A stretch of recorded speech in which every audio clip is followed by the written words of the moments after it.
Small business war stories. Small businesses are the soul of America. And this is where they tell their stories. I am your host, Pablo Fuentes. Hey, lovers of small businesses and lovers of good stories in general. Welcome to episode 57 of Small Business War Stories. And we are just getting started. We are heating up with the Soul of America 2 tour, where I went from Austin, Texas, all the way up to Bozeman, Montana, and all the way back down interviewing people. Today I stopped in Boulder, Colorado, and I sat down with Vince Romano, who is the founder of Truman Boot Co. They make truly exceptional, amazing, handcrafted, made in the U.S. boots. And they have a really cool shop and a really cool design ethic. And Vince and I talked about a lot. He has a background where he used to work at a farm. And then he's a very interesting, very entrepreneurial guy who has a lot of initiative and a lot of ideas. And we also talked about American manufacturing. What does it mean to make things here in the U.S.? And when is it worth it? Is it always worth it? Is it something? So we kind of get into that a little bit. But Vince is great, and it was really a cool conversation. We got a lot of really good lessons about how to get started with a manufacturing business, especially. This episode of Small Business War Stories is brought to you as part of the Soul of America 2 tour by FreshBooks. And FreshBooks, I mean, listen, if you have a small business, especially if you are, a service-oriented business, let's say you have a photography business or you do you're a sole proprietor or a vendor. If you are doing your invoicing and your online payments and all that, you want to be focusing on whatever it is that your business does, right? You don't want to spend all your time figuring out like project deposits and figuring out what's going on with your taxes, especially now we have tax season coming up. So if you want to have all your reports in one place without having to go and spend hours and hours digging up different, what happened with that project or this project, how much did you get paid, did that invoice go out or not, you can go and find it all in one place at FreshBooks. And FreshBooks is a partner of ours, so at Proven we try to bring you a lot of really good partners and services. And FreshBooks is a spectacular product. And for 30-day free trials, just go to freshbooks.com/warstories.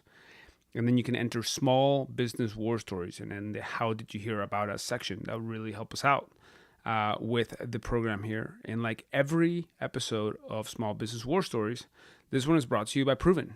And Proven is a company I started that its origins were as a hiring company, and we're still helping small businesses hire, distribute your job to multiple job boards. But we're also adding new and really interesting information for small businesses and resources at blog.proven.com. We are striving to really become a good resource for you as a small business owner. That's why we do this podcast every single week. Without further ado, I do want to get into today's episode with Vince Romano of Truman Boot Company in Boulder, Colorado. I lose any of this. All right, and we are live here in beautiful Boulder, Colorado, and I have the pleasure of sitting down with Vince Romano, who is the founder of Truman Boot Company. Welcome to the show. Thank you. It's great to have you. It's the first snow of the year, is that right? Yeah, this is kind of early, I think. Yeah, it's kind of early, and it's, I don't know, it's supposed to be like a foot or two. For October is pretty intense. Yeah. Well, the nice thing about Colorado is it melts off, and we could have, 70 degrees in January. So right, it's going to be we can't complain. I'm going to adjust some of these levels. Okay. All right, so that's awesome. It's awesome to be here, and it's great to be here.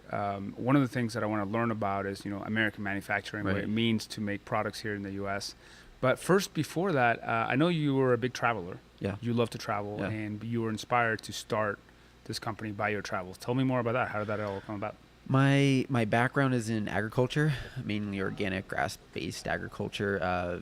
Large numbers of sheep and cows on grass. That's kind of what I did. Wow. Started doing that on my own when I was 15 years old. I started my own business doing raw milk cheese, butter, selling raw milk directly. I probably was like the youngest person in Pennsylvania to have a raw milk license. Wow. 25 cows, and yeah, that was going great. Except at That's where you were in Pennsylvania, but you grew up in Brooklyn? I was born in Brooklyn. Okay. Grew up there for a little bit. Moved to Pennsylvania. Parents had 10-acre farm, and yeah, I kind of got a cow when I was 11 years old. Super out of control. That's awesome. I can't say I've ever heard that. Yeah. Well, at 15, I started. The business was not doing badly. I was in the very beginning of the organic grass-based, ag thing. Sure. Buy local, all that kind of stuff was just coming out. Yeah. If I'm bringing any equipment in or something like that for 25 cows, it does not exist in the United States or didn't at that time. So I was buying in machinery from, Switzerland or Germany or France or something like that. So it was expensive to get started. And we basically, at 15, 16, 17 years old, it's a little bit difficult to do business in the real world. Yep. And so, but that's the way you learn, right? That is, yeah. And so it got to a point where I said, we need more cows. I need to hire on someone to do marketing. By the way, you run a boot company now. You don't run a cow. It's the opposite end of a cow. Yeah, which is amazing. I just want to make sure our audience knows that we're going to talk about manufacturing boots. But let's keep going with the cow. So what happened? So, I get to a point where it's got to grow. It's got to change around a little bit. It can't just be me working 7 days a week, 365 days a year at that age. Like, I'm starting to get a little burnt out. So go to the bank, ask them for money to, invest and get a little bit bigger. It's not happening, especially at my age.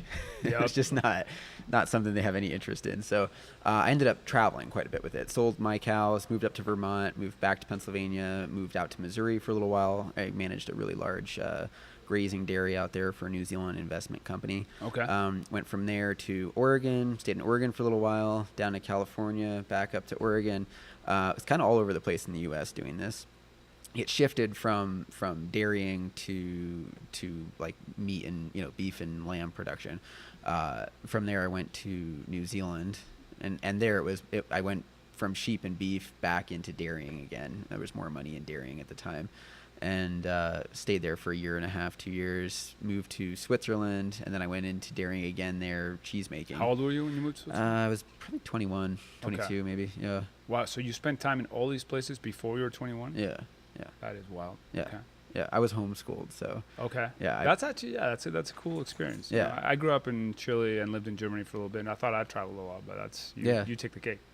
Yeah, I loved traveling, and I was getting a little bit addicting, and seeing the next thing. It was that group of people has made it super easy to travel. You're in New Zealand. I was working with a company, and their au pair 10 years ago was a cheesemaker in Switzerland. Okay. And so it was really, get that contact, give me their phone number, go up to Switzerland, and it was like family almost, you know.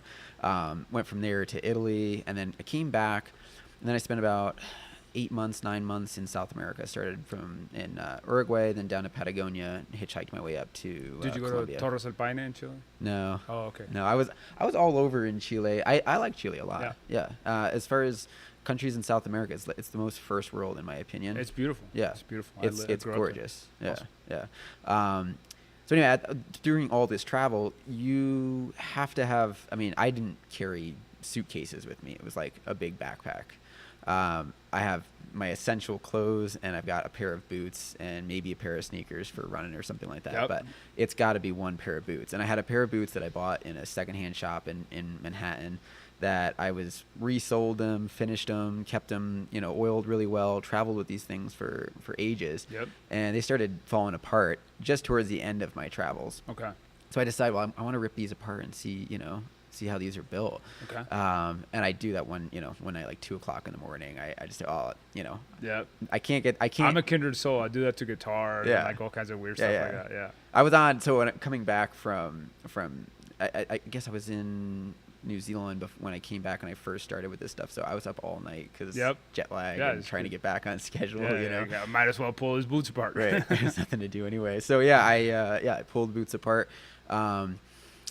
It's actually like not an easy thing to do, putting them back together. You're looking at it and you're like, well, how did these nails go in there? There's a lot of missing pieces when you just start ripping a pair of boots apart. So I bet. I start looking for a an apprenticeship or I somewhere made the that could mistake work. to do this with a typewriter, by the way. Don't ever do that. I've done this with espresso machines. I've done it with all kinds of stuff. I love doing it. Yeah. But yeah, the shoe thing it's surprisingly complex. Sure. Especially if you don't know what you're doing. So I contacted a couple companies. Hey, I could, use an apprenticeship. I kind of know what I'm doing. I'm not, I'm not going to come on and work with somebody and just be a slack and not get things done. I mean, I would probably be helpful. It wouldn't be totally hindrance to their production or whatever. Yeah.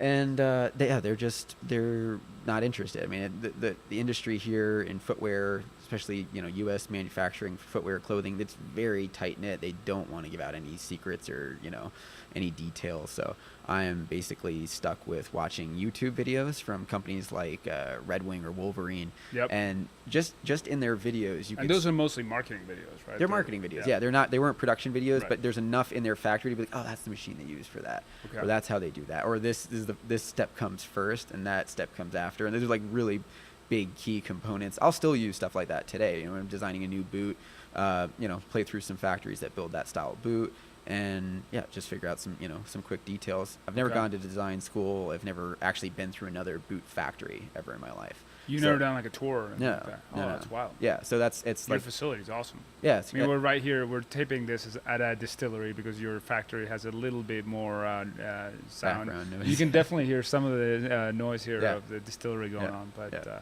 so how do you go from disassembling the boot to making your first boot to then saying, I'm going to do this as a company? Yeah, it never started out with the idea of, hey, I want to do this for a living. Okay. It started with, I just want to make these boots again. They had no brand, no name on them or anything like that. And really tried very hard to have other people build them too. There's a stretch here about a year or so where I'm doing other jobs or working doing other You things. just love these boots so much Really like that the you boots, yeah. want to have another pair just like them. Yeah, exactly. Okay. Yeah, and so I get to the point where I'm realizing, right, no one's going to build these the way I want them to. I can't go learn. There's courses to learn footwear patterning and design and things like that, but it's not the same thing. It's not what I wanted it to be. Okay. A lot of this stuff is like cement construction, and the teachers are really not familiar with the industry very, so I Interesting. wanted the boot to be good. Yeah. I didn't want it to look handmade when I was done. Okay. So 6 months into it, trial and error, I'm back and forth with this, and eventually you start coming up with product that I like. Yeah. And I'm talking, this is 50 pairs of boots or something that I've built, and I did or didn't like them or whatever, and wore them a little bit, decide I want to change some things about them. A lot of trial and error. Okay. When I get done, I'm walking around, at the time I was working in Manhattan, so walking around the street, and people keep asking me where I got the boots, where they could buy a pair, explain that I made them, that made people even want them more. So I made some business cards and handed them out, and pretty soon, got a pretty good amount of people wanting boots. Cool. So I decided, I'm gonna spend some money, start buying the essential machinery that I need. Yeah. And and go for it. So what's right now? How many square feet is the shop? Like about 2,000 or so? It's about 2,500 square feet. 2,500 square Yeah. feet. You have a lot of machines and a lot of things. What Yeah. are the absolute essentials that you have to start with to make For building a pair of to boots? building a pair of boots? Yeah, the essentials would be obviously. You could do all this by hand, except Yeah. for a sewing machine, right? So the Right. sewing machine's like the main essential. But if you want to get a professional-looking boot, you've got to have a skiver, you've got to have a sewing machine, you've got to have an outsole stitcher. Those are kind of the essentials. Okay. A last stand. Okay. Those And are- you have a very interesting style of boot, right? Right. So is this style the main style of boot that you make today? Is that the same or visually or similar to the one pair of boots that inspired you? It's similar. The ones that I had were a lot taller Okay. than my boot now. I've left those as a grail. I'll build those at some point. I don't Okay. think the main market right now is ready for that boot yet. Yeah. That was How tall is it? it's like almost knee high. Ooh. Yeah. Yeah. That's Yeah. intense. Yeah, it was an That's old. like It was an Renaissance old. fair type boot. From what I come up with, it's an older cavalry boot, but it didn't. A lot of the cavalry boots had a piece of leather that flapped over the laces. This Okay. didn't have that. You wear them, underneath your pants, you can tell it. But yeah, the shape and everything on that boot, I just loved. So that's what inspired the shape. That's of what the boot inspired today. the But shape of your my boot. boots today are about ankle high, maybe a little bit higher. Yeah, a little bit higher. They're 6 inches or so. Okay. Yeah, I do. Awesome. I do make a 10-inch boot too. Okay. Yeah, I was explaining earlier. We, as far as the equipment goes, we could get into this maybe a little bit later. No. If you want to go Yeah, for it. Okay. Basically, I view the employees here as like very skilled workers. So we want to have someone that's making good money. This is their career. This isn't a job leading to another job or them going back to college or something. So I want good people that really know what the hell they're doing. Yeah. And it's craftsmen. It is, yeah. And I don't love the term handmade. We never say our boots are handmade. They're built in Boulder. Although this is probably the most handmade boots you'll get in the United States, or even Italy, Portugal, whatever. I mean, it's pretty much it's handmade. But when we bring equipment in, we bring in only new equipment, and we bring in top of the line. I don't want stuff that's age old, early 1900 stuff that we don't have parts for and that we can't fix. So like bringing in a CAD cutter was a big step for us. I wanted to bring on more patterns, more styles. And that helps you prototype faster. It helps us prototype faster, and those boots can go into production almost immediately. Okay. Whereas when we're cutting with dies and things, you're talking months.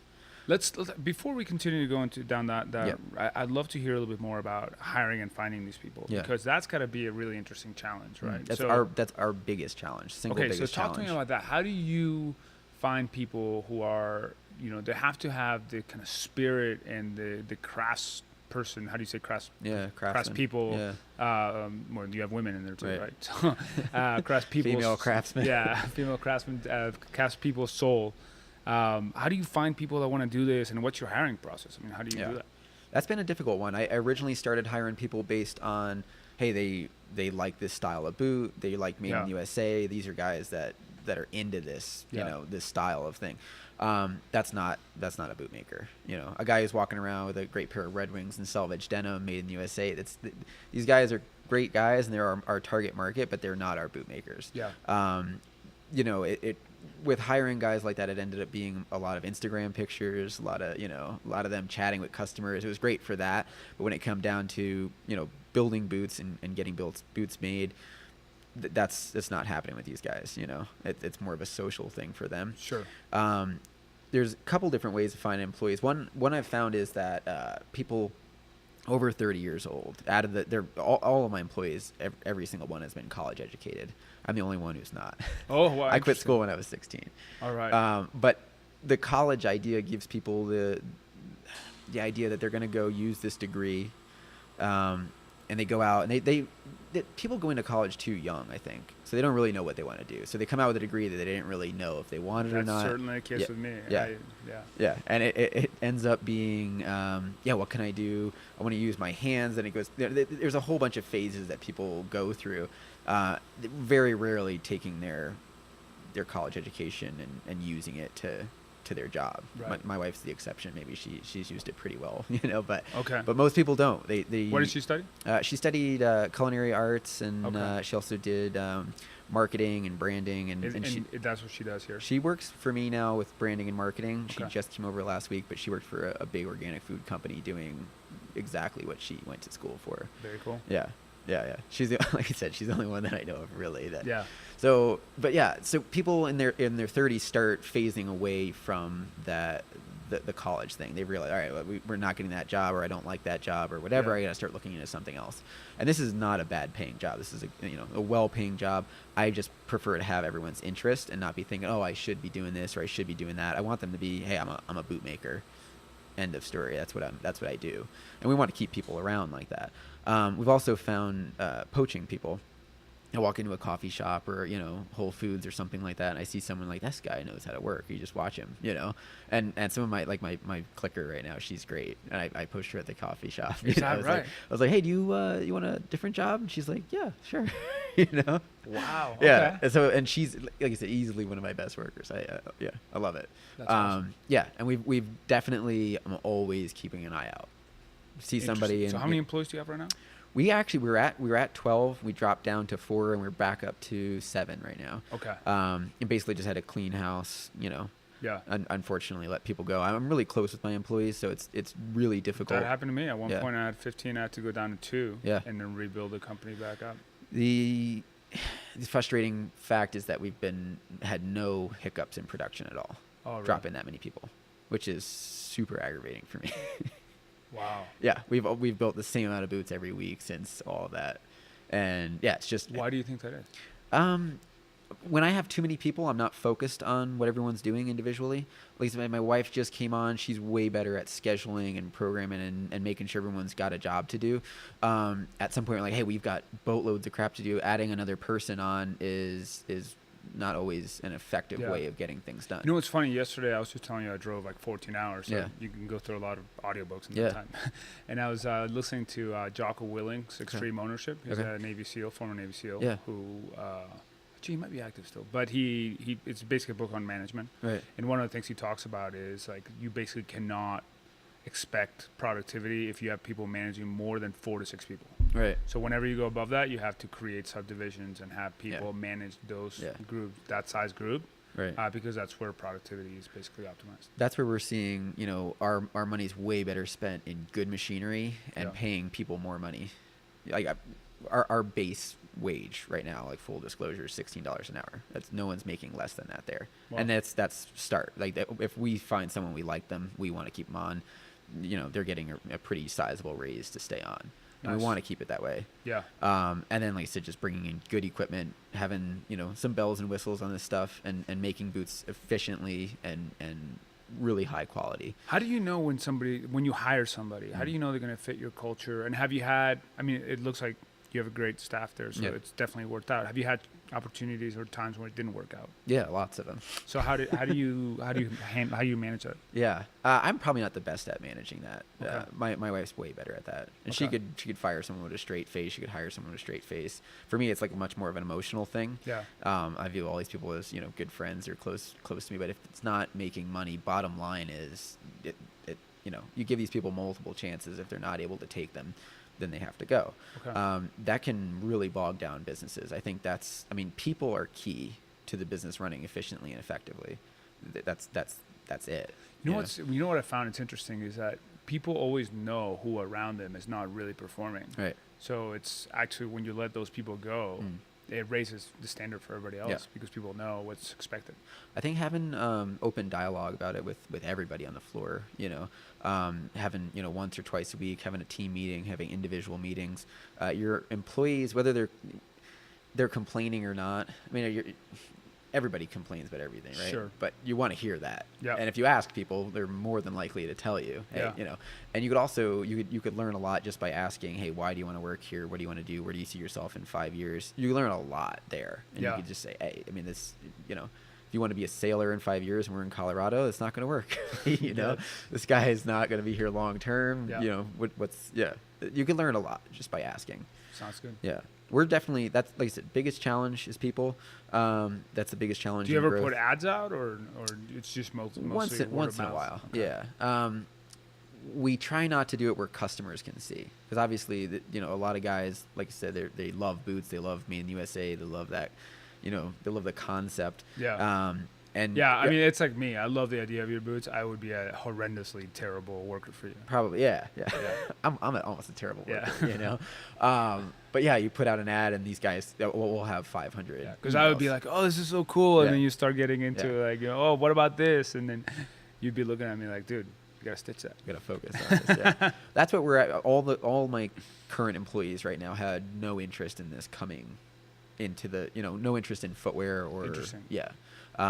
They all developed some kind of interest in it, but it wasn't like something that like the guy who does our lasting and finishing was a total surfer guy, never owned a pair of boots in his life. Now he does. Now he does. Yeah, now he loves it. So let's talk about the kind of the elephant in the room, which is manufacturing has been moving overseas really since as a trend since like the 1950s, probably roughly. How do you compete with foreign-made products? So obviously you have like a lot of boot companies that make things in China, but even like the ones I'm wearing right now, they're cowboy boots are made in Mexico. A lot of the top, I don't know, most people in the U.S. don't know this, but like most of the high-end cowboy boots in America, with an exception of like a handful of them, are made in one small town and one small street in a small town in Mexico. Yeah, in Leon probably. Yeah, in Leon. Yep, that's right. Yeah. We had Tecovas they're a sponsor of the show, and we had them on the podcast. So how do you compete with foreign manufacturing, foreign labor, and how do you think about I can tell that there's like a larger intention here with bringing manufacturing back to the U.S., but how do you pull it all that together?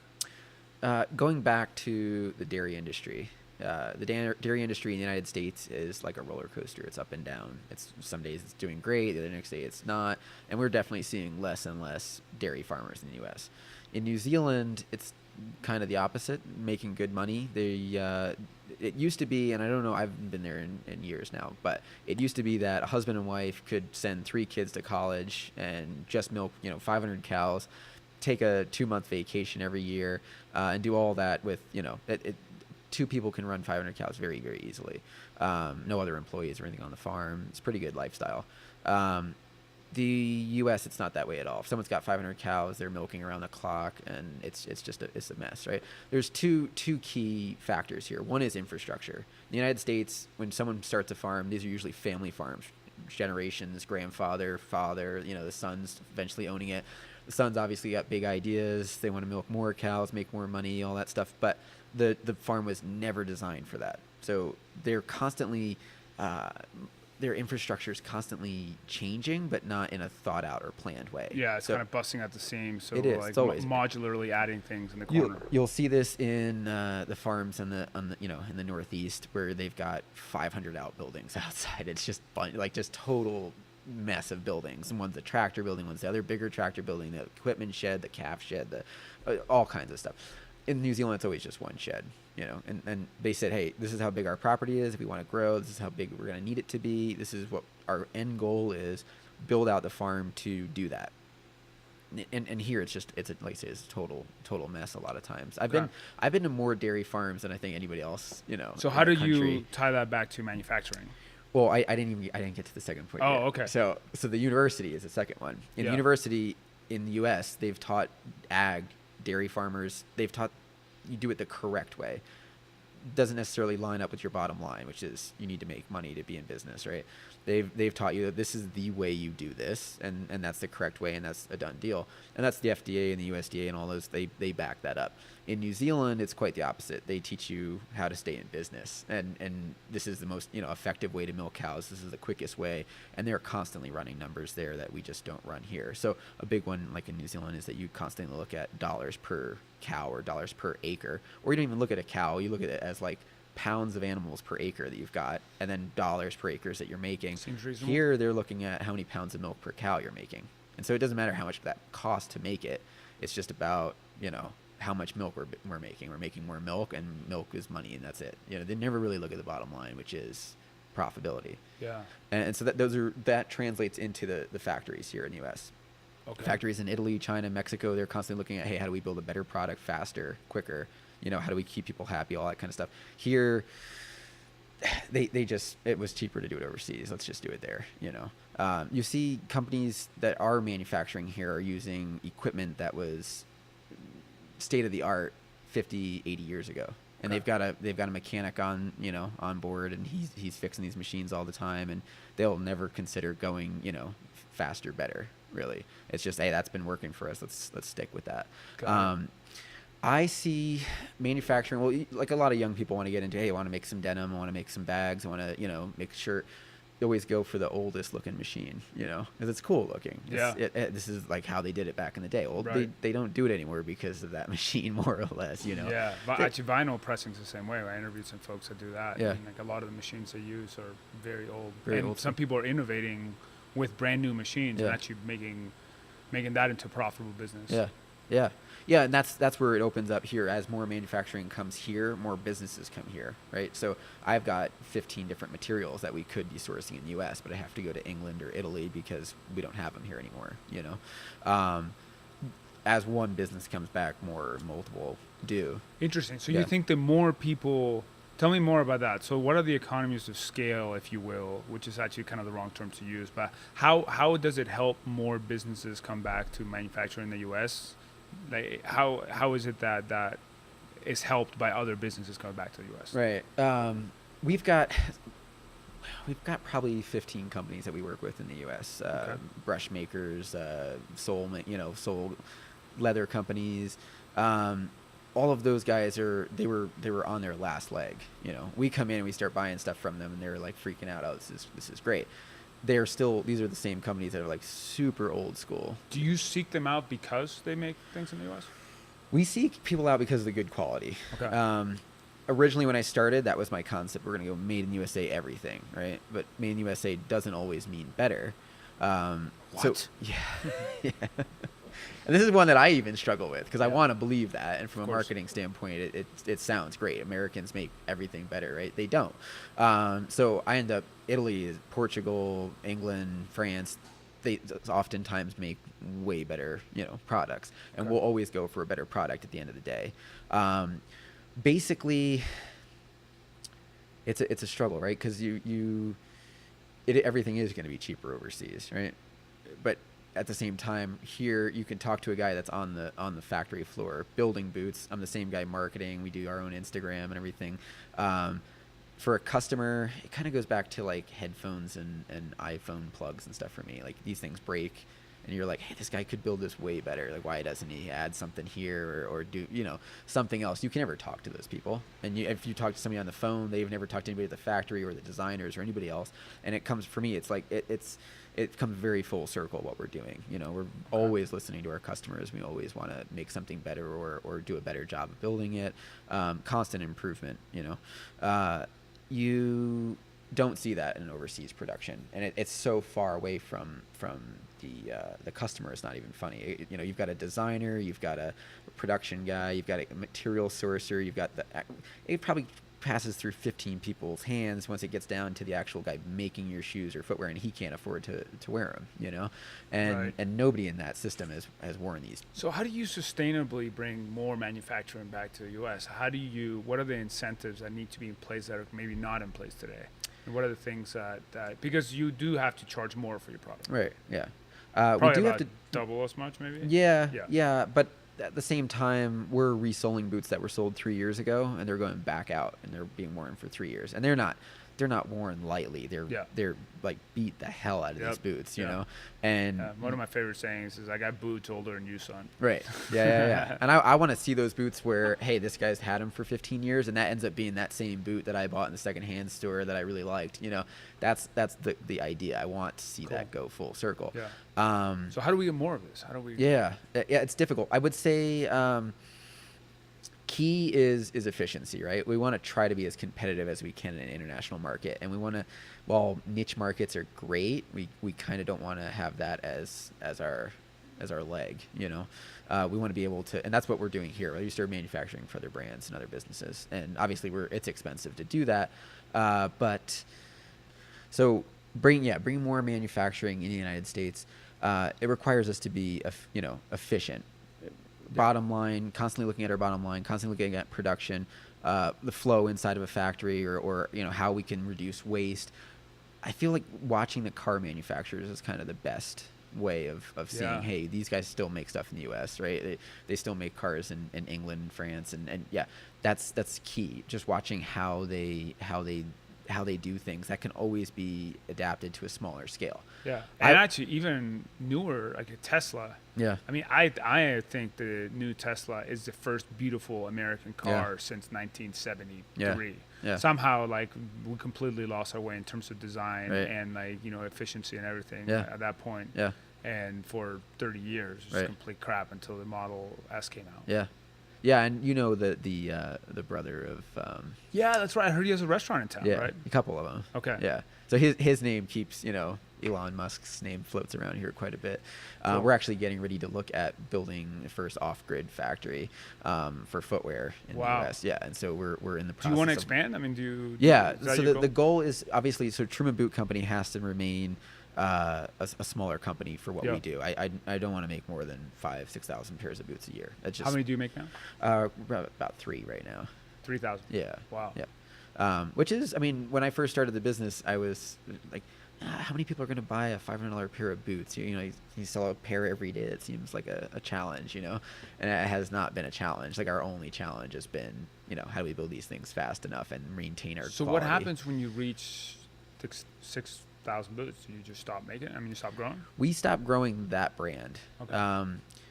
there's something called permission marketing. Once you have permission to sell something to somebody, they're much more likely to buy more stuff. So Truman brand may end up going towards more clothing, bags, belts, so small like, leather goods. This keychain and stuff. Yeah. Cool. Yeah, those are things that help our efficiency, because certain leathers are good for making boots and some aren't, and we can be a lot more flexible with what we're doing. Should make guitar bags. I've been looking for a good leather guitar bag. Show me one, and let's see what we can do. It'd be really expensive. Yeah. Well, but basically we do want to expand, but we don't want to expand that brand. So we want to start making boots and shoes and things for other brands, and I love keeping stuff overseas, or not overseas. In the U.S. I love keeping stuff in the U.S. Yeah. So we do want to grow the business, but we just want to keep our brand, Truman Boot Company, is at that scale and that size. We don't want to get super massive. But I see this big open door in U.S. manufacturing that's just not being taken advantage of. Yeah. And there's a lot of reasons it's not. One is infrastructure. Even any of the newer equipment I'm bringing in is coming from Italy, England, Switzerland, Germany. This is not here in the States, Interesting. And machines are not being made here. No, machines aren't being made here. They're not being sold here. They're serviced. Yeah. There's a couple really good U.S. factories that they know what they're doing, and they're doing it better and better, but they're not open to talk about it or tell anybody, whereas the European factories have no issue, walking me through and showing me around if I wanted to, But we don't see, we don't see this stuff coming back here for good if it's very hipster, old school equipment, and you're building a pair a day kind of thing. That's something that dies out with you once you're done. You want to try to remove yourself from the business to some extent for it to grow, right? And I do really want to see this get much larger in the fact that we manufacture white label for multiple brands. We try to acquire other factories and continue to grow that way. One of the interesting things about it too is, and you and I were talking about this before we started taping this, is I've been noticing as I drive around the country, there are a lot of people who are moving back to either places where they're from, or smaller towns, so places like Tulsa, Oklahoma, Springfield, Missouri, even larger cities that are maybe like not net growing, like New Orleans, Baton Rouge. So if you put that trend together, because the cost of living is lower in these places, right? And then you put together the fact that it's easier to build community in many ways in places like, in smaller places than it is in, say, New York, even though I'm sure there are plenty of people who are successful building community in New York, but it's not as organic in a lot of ways. So you put that together, you could have a resurgence of American manufacturing that kind of dovetails with that, right? Yeah. It starts with the consumer too. Okay. You've got to have someone that knows this and wants this more than, they want a cheap product. Right. And because what's your direct competitor? Is your direct competitor another U.S. made boot, or are people shopping side by side with a China made clone? I always view U.S. manufacturers as colleagues. And we view boots made in China, which is a communist country, as a competitor. That would be a competitor for me. Everyone markets their product as, hey, like I seen a brand the other day that said why San Francisco, and had all this stuff of why their office was in San Francisco. And when you get down to it, their boot was made in Shanghai or something, and it was like, who cares where your office is? Let's know more about the product. Your office is going to be where the hell you want it to be. You know, why is your product made over there? And some people will argue that they can't find the equipment, the factories, the workers in the United States, and that's why they're overseas. I think that could be true, but I feel like that's a challenge that I kind of wanted to. You want to tackle that personally, and you want to bring more of it back here. Yeah. Are there other companies in Colorado you're in close touch with, or in Boulder per se, that are doing stuff like this? Not manufacturing. We've kind of kept our head down here for the time being, just getting our work done. But we're in touch with a lot of denim companies, jacket companies, and things that are I'm really inspired by guys who are makers. They're the same guy doing the emails and Instagram is the same guy making the product. I love that. And so we've been trying to bond really closely with these guys and constantly use each other to bounce ideas off of. I got a bunch of people you need to meet. We're not direct competitors. We're selling to the same guy, the same girl. I think the footwear companies viewing each other in the US as competitors is stupid when we consider how much footwear we import. Okay. The market is endless. But a good amount of the sustainability of this comes from the fact that people want to buy something made that's in that's the US. the biggest part of it. Right. And then you have to have a customer that's willing to dig a little bit deeper, right? So we tout that we were made in, in Boulder, Colorado. Everything's made here from scratch, but we don't really tell that story as well as we could. We could do some Instagram stuff more on it. We could do more YouTube videos. We could, really get into the fact that, hey, we're made here in Colorado, in Boulder, right down the street from the, the main drag. Yeah. It's impressive. We don't really say that a lot. Okay. I'm super inspired by guys that are doing that. Like I said, we just came from a denim company in Wichita, and these guys are right there, sewing this stuff up. They're loving what they're doing, and they were college educated guys that decided, hey, we're gonna take a different turn. That's a perfect example, like. right? Wichita is not one of the kind of major metropolitan hubs you think of when people are coming out of college and moving to. But I think you are seeing that they've sold all of their product through Wichita. Like so far, they haven't had an online. They didn't even know how. They're like that. That was part of our conversation. They're like, well, how do we tackle this? How do we do that? We haven't even haven't even touched base on online. It's all been direct market in Wichita. So we didn't talk about why Boulder. So out of all the places you visited, all the places you've been, why did you start here? I left Pennsylvania. Pennsylvania was a temporary starting point. Sure. We couldn't find any support from anybody there.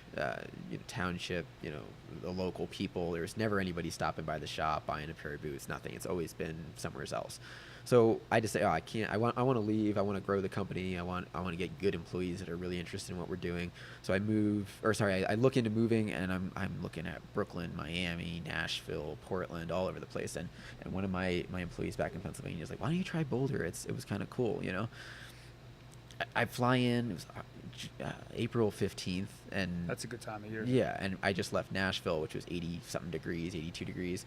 I fly in here, and it was 65 degrees and snowing. It was like this, and I'm like, oh hell no, I'm not doing this, And I all right, well, I'm already here. Rent a car, pull in Boulder, and I start chatting with people, and within 15 minutes, I'm like, oh, this is the spot. These people are awesome. It's got a vibe. Yeah, they really were all like open arms, come on in, and like, we're in the next door neighbor's distillery doing this interview. He was like, yeah, here's my forklift, here's my drill, here's stuff, the other neighbors wondering if they could help us move, and it's been really good for that. Cool. The other thing is that I kind of view Boulder as the center of the universe. And it might not be yet, but it will be. I love that. There are so many people coming through here. Yeah. Google just started their campus here. Twitter, you've got Amazon coming in. All these companies are coming here for some reason. Yeah. And it's drawing a lot. You should come to Austin. You've been to Austin before? I have not yet. Austin's unbelievable. You got a place to stay when you come there. Cool. It's a great place. Yeah, I will be soon. Yeah. We've kind of slowed down traveling a little bit. Yeah, just bought a house and stuff, and got some pigs in the backyard and some chickens. Yeah. And I'm kind of like I'm home, stay home for a little bit, but we'll be back to traveling here pretty soon. Sounds good. Where did the name come from? From my dog. Okay. Yeah. So the name Truman, I don't know where I came up with that for the dog himself, but we were running sheep farms all over the country, and he's constantly coming with me, and he's a very Border social, collie, right? Border collie, very social dog, but he smiles. Yeah, he does. He can get real dirty, We were running 7,000 sheep and 1,000 cows in Oregon, and this kid could work, 12 hours a day, 7 days a week, no problem. But I'm like a guy who likes to go into town and grab a drink or a coffee or whatever, and so you just wash that dog off and bring him into town.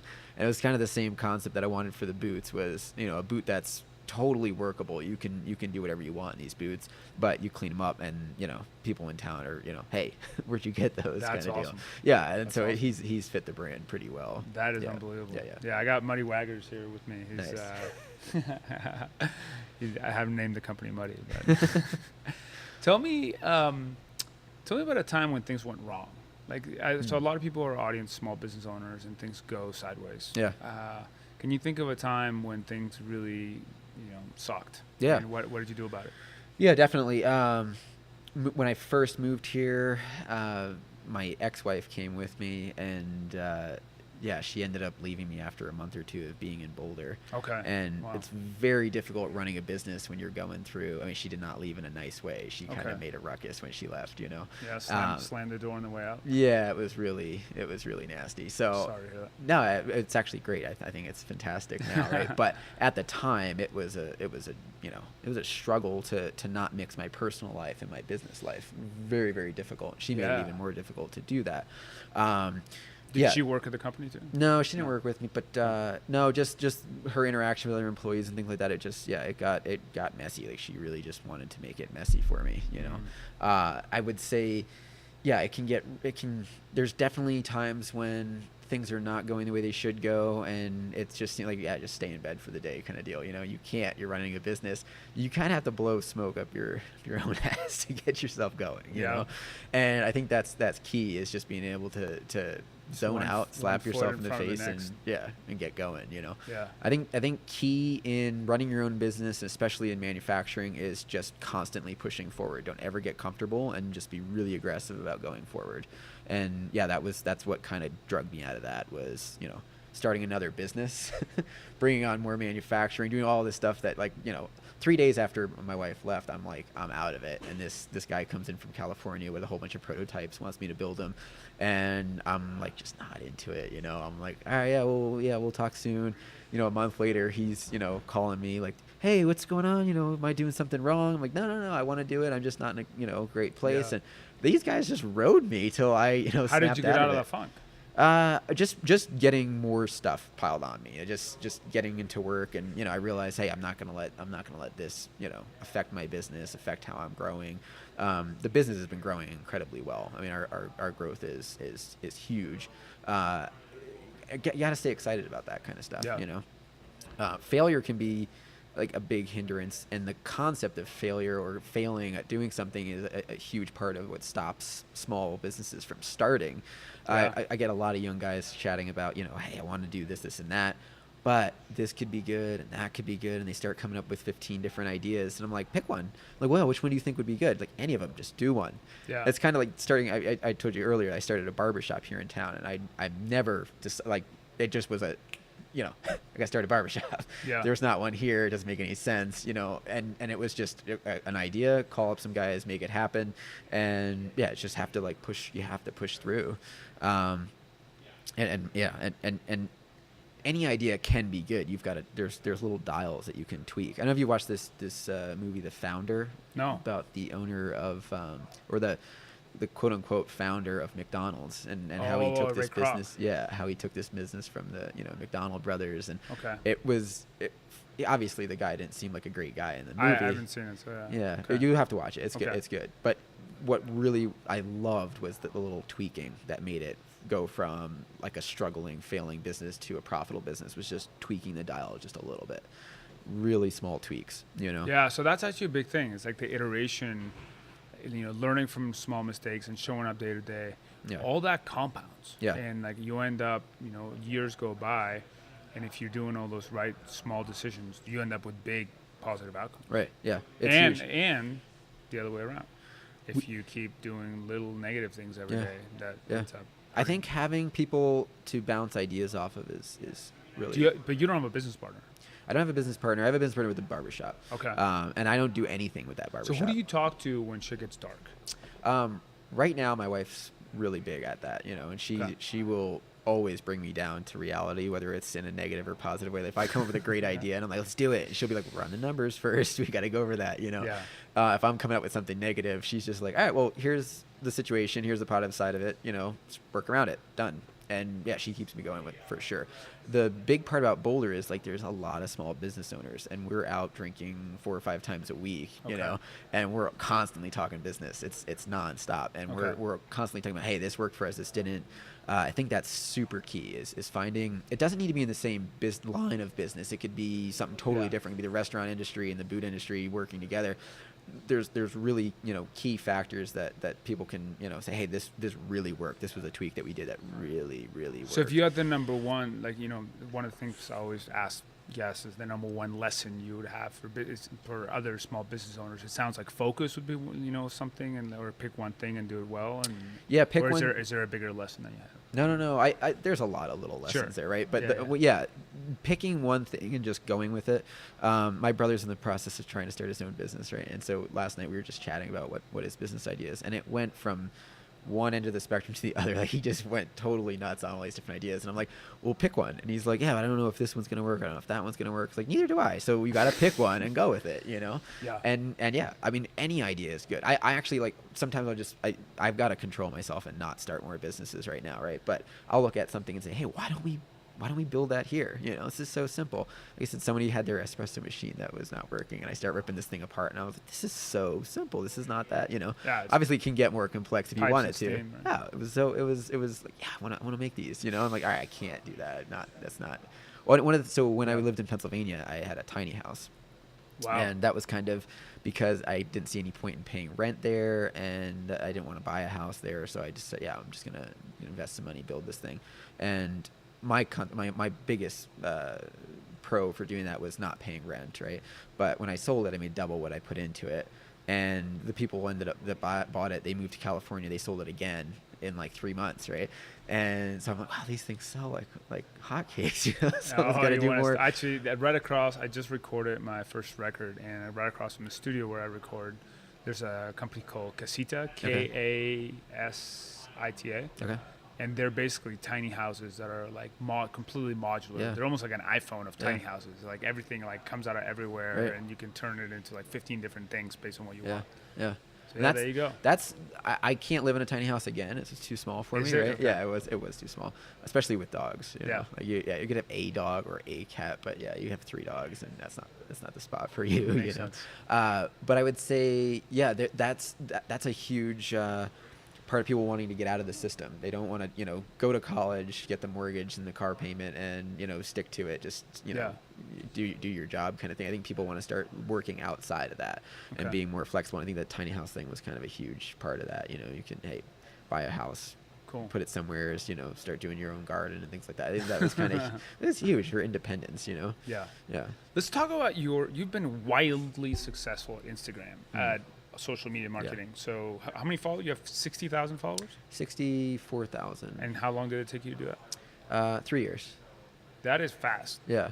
And is that your main channel? Do you do Facebook? Yeah, no, we don't do Facebook at all. I think Facebook is dead. It's been dead for years, right? Okay. And it's not our target market. I mean, people that are using Facebook are older people, and they're not our market. My brother got me started on using Instagram, and I didn't know what even the concept was when I started building boots, right? So I'm selling boots at the time, and he's like, what are some keys that other small business owners can take to growing your Instagram? I think in the beginning, especially, we were really full disclosure of what we were. It was more of like a story than it was just a product, right?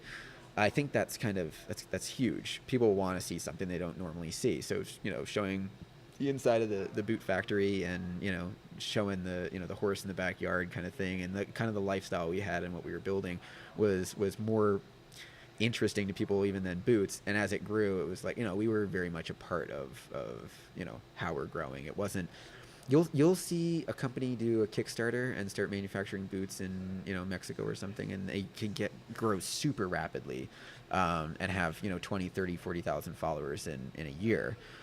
You'll notice they don't have the likes, they don't have the comments, they don't have the same growth. We've seen a really steady growth. Okay. Really, really steady. What do you attribute that to? I think just being true to ourselves, and obviously, like, getting more technical. You've got to post something every day, right? Okay, I was going to ask you. So that's like this kind of big picture strategy is be true to yourself. But tactically, what do you do every day? So you post once a day? Post once a day. Obviously, we're in Boulder, mountain time. You want to kind of hit somewhere in between there, because we've got, we still have a lot of overseas followers, but we still want, New York guys to be able to see this stuff. So you want to do something at 9 o'clock. That's ideal. When someone's, they're at work, they sit down for their first coffee, they take a look. 9 a.m. Eastern. Yeah. So 7 a.m. here. Yeah. Yeah. Okay. Yeah, earlier here doesn't seem to affect anybody. I don't know why. And then obviously that's super early for California. And how do you hashtag things? How do you make sure that hashtags weren't that key for us? I'm kind of sloppy with hashtags, right? But building your own hashtag, like for instance, we've done built in Boulder as a hashtag, and some people even in Boulder are starting to use it a little bit. It's kind of cool. I think that's how I found you. Yeah. because I was looking for people doing interesting things, and I Yeah. think I looked for Made in Boulder, Right. Yeah. and that's how I found you. Yeah. Yeah. They're really, those are really very hyper focused hashtags, Yeah. right? And so our product it's an expensive boot, right? Even if guys want to buy it, they're Yeah. not always ready to buy it. So That's like me. I really Yeah. want to buy a Yeah, pair of yeah, boots, yeah, but I yeah. don't know if I could. so we have to like, our market's pretty spread out, right? Yeah. We have to reach a lot of people, and then those people have to be people that are willing to spend that kind of money on a pair of boots. Makes sense. I would say we haven't spent any money on marketing, like not a single dollar. You know, we've run one or two Instagram campaigns, and just like a $20-$30 campaign, and it didn't do anything for us. I think organic followers and organic traffic is the best way to go. If you can muster that, Yeah. it's tough. Yeah. Also aligning with other brands that are doing similar stuff. So if it's a denim company or a bag company or whatever, we've done pretty well with aligning ourselves with those brands. And how do you do that tactically with Instagram? Do you do posts with like multiple products in one shot? Yeah, we'll Okay. do that, or we'll trade. I don't buy clothes anymore. I just trade stuff now. You know. Okay. So I'll find somebody that they make a jacket. We have no problem. Hey, trade a pair of boots for this and that, and that does a lot. And like I said, Yeah. permission marketing. If someone's they're comfortable with buying your jackets or your denim. Yeah. They're comumble with buying the boots if they say, hey, Maybe I'll trade you a cigar box guitar for Yeah, definitely. Yeah. Cool, man. Yeah. What are some wacky stories? What are some like weird things that you come across? I think our customer in general is pretty wacky. Okay. Right? Yeah, they've constantly coming up with new stuff for us to do, and we'll at least once a day be scratching our head in an email saying, "What is this guy Like, on?" what are the kind of things that Yeah. you see? Well, I mean, they'll ask us different styles they can do. We had some guy, someone will hunt something, hippo or something in Africa and want us to build a pair of boots out of their leather. Wow. How do you treat that? We'll do a lot of it. If it's yeah? interesting for me, I'll tackle it. Okay. We've done some really funky boots for people. I have to be a little bit careful because if it's not something that I would necessarily sell or build, it's got to be like, does this guy have an Instagram account? Is he going to post this? It's not what we want to be known for. Cheetah skin. Yeah, it's not our thing, But I think for the most part, people buying $500 pair of boots tend to be a little bit interesting Zany. at times. Yeah. Cool. But nothing super quirky. Okay. Yeah. You don't sell through a storefront at all. We have a storefront here in Boulder You called Canoe Club. Okay. And they're Okay, but they're a retailer for you. Retailer, yeah. Okay. You don't nobody can come here and buy a pair of boots directly. They could. We discourage it now. Yeah. Guys would come in they just want to see the factory, Yeah. and it's a big stop for workflow, Yeah. and we do want people to be able to come That's in. like and me. see. I just messed everything up. Yeah, My dog just the whole, came in and the ran whole around. day is messed up now. But yeah, it was originally we did want people to come in, and then we seen that, hey, we've got half a dozen people in here today, and they might have bought pairs of boots, but it was still like we got to get to work, and they want to chat with the employees, and it's just kind of If we had a glass window or something, people could come in. And, Yeah, Benchmade does that actually. Yeah. They, that company in Portland, they make these knives, and they have a factory tour where you can look at through a glass window. Yeah, and that would be ideal, But we don't have that at the moment. Got you. Cool. So where can people find you if they want to buy a pair of boots? If they, what's your website? What is your Instagram account? TrumanBoot.com. All of our boots. Well, that was another thing. We used to be made to order. Now we're stock. Okay. And while the made to order thing was great for a lot of people, people don't want to wait 6, 10, 12 weeks for a pair of boots. Sure. So we started doing stock everything, and so now we ship a lot more rapidly. But we still allow people to select their soles. You could go TrumanBoot.com. That's where you can buy boots. And then Truman Boot Company is our Instagram. Okay. And what's your barber shop in town? That's Truman as well. Okay, there you go. One big Truman unified. Well, that's where empire. that permission marketing thing works out really well. We've half the guys up there have got our boots on. That's awesome. Yeah, and it's they bought a pair of boots. They're totally willing to So cool. take a leap of faith and take a haircut from us. Well, Vince Romano, it's been a pleasure to sit down with you and learn your story. Yeah, thank you you so much for sharing your story in Small Cheers. Business War Stories, and best of luck to you. Awesome. Cheers. right. Bye. Thank you for listening to Small Business War Stories. If you enjoy the show, share it with a friend, or you can subscribe on iTunes, Stitcher, or on our blog at blog.proven.com. If you have an idea for us, we'd love to hear it. Please email us at podcast@proven.com. See you next time.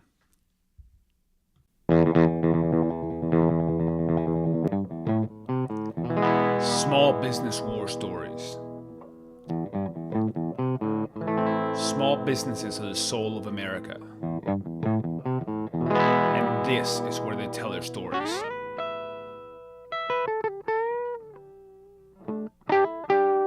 I am your host, Pablo Fuentes.